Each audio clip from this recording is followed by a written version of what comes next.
এই জিনিসটা যদি কেউ অন্তত 6 মাস মাখে তাহলে অবধারিত তার আগামী দিনে ক্যান্সার হতে চলেছে।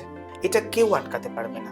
এই যে মার্কেটে অনেক ফর্সা হওয়ার ক্রিম পাওয়া যায়, সেটা কি জেনুইনলি কাজ করে? দেখেছো কোনোদিন? আমি কখনো মাখিনি। মার্কেটে একটা লিস্ট অফ এরকম কিছু ক্রিম আছে, মেলা অমুক, মেলা তমুক, এরকম নাম আর কি, বা অমুক বি অমুক সি এরকম নাম এগুলোর মধ্যে ট্রেটিনয়েড থাকে, যেটা একটা খুব খারাপ স্টেরয়েড, যেটা কি করে জানো তো, আমাদের সুপারফিশিয়াল লেয়ারটাকে পুড়িয়ে দেয়। হ্যাঁ, যার ফলে তোমার মুখে যদি কোনো ব্রণ বা মেচেদার দাগ থাকে, হ্যাঁ। ওপরের লেয়ারটা যে পুড়িয়ে দিল, তোমার এপিডার্মিস লেয়ারটা পুড়ে গেল, নিচের স্কিনটা বেরিয়ে গেলে তোমাকে তো একটু ফর্সা দেখাবে, হ্যাঁ।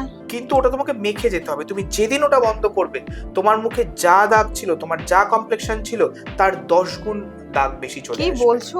আমার কাছে যারা সাবার্ব থেকে আসে ক্লায়েন্ট, যারা বেশিরভাগ, এটা কলকাতা একটু কম, তাদের বেশিরভাগ ক্লায়েন্ট এই ধরনের ফর্সা হওয়ার ক্রিম মেখে রাতারাতি, এবং তাদের মানে সেখানে কিছু ডক্টরও নাকি প্রেসক্রাইব করে, আমি অবাক হয়ে যাই। এবং তারা এসে বলে যে কি না, অনলাইনে দেখেছি এটা থাইল্যান্ডের ক্রিম, অনলাইনে দেখেছি এটা অমুক জায়গার ক্রিম, এটা তমুক জায়গার ক্রিম, এটা মাখলে নাকি 21 দিনে স্কিন ফর্সা হয়ে যায়। এই জিনিসটা যদি কেউ অন্তত 6 মাস মাখে তাহলে অবধারিত তার আগামী দিনে ক্যান্সার হতে চলেছে। এটা কেউ আটকাতে পারবে না।